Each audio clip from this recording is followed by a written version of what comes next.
Hi everybody, it's Mary Beth from Outdoor Staycations.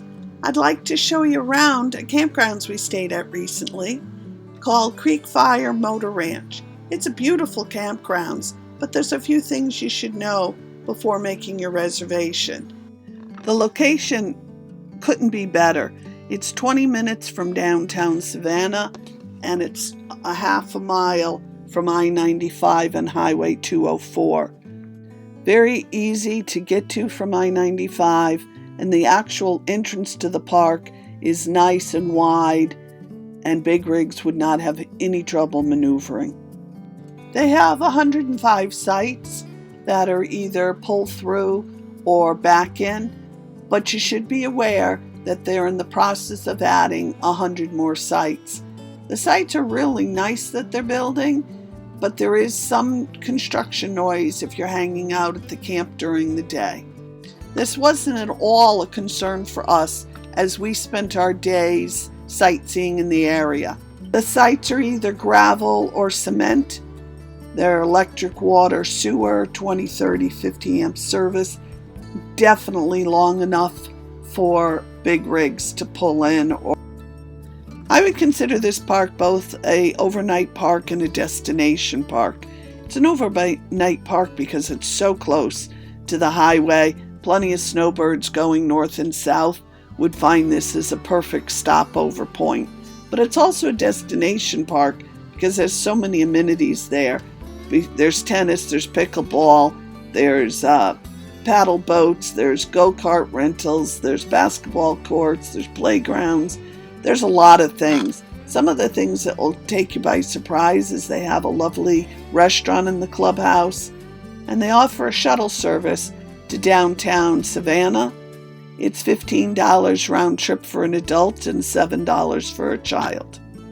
The shuttle service doesn't run every day, so make sure you check the schedule. So we've talked about and I've showed you the things that I liked about the park. I do want to mention a few things you might find surprising.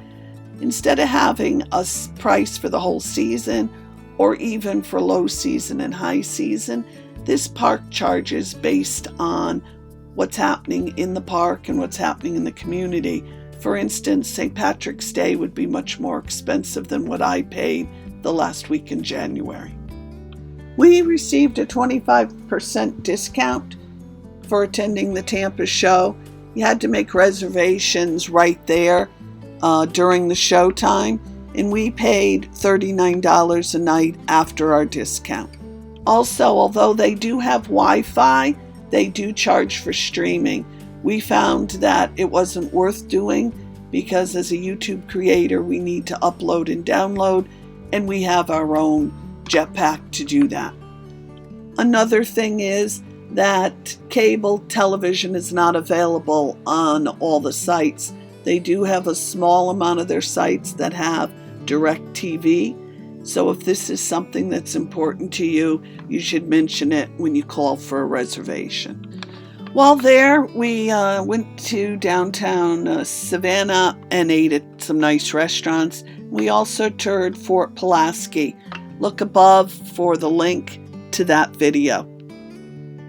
Thanks for coming along on our tour of Creekfire Motor Ranch. We hope you enjoyed it. I would love you to subscribe if you haven't already. Hit that alarm so you hear when we do our next campground review. Hit the thumbs up and please make a comment. Tell us what amenities you like to find in RV parks. And most importantly, make great memories wherever the road takes you. Bye-bye. See you next time.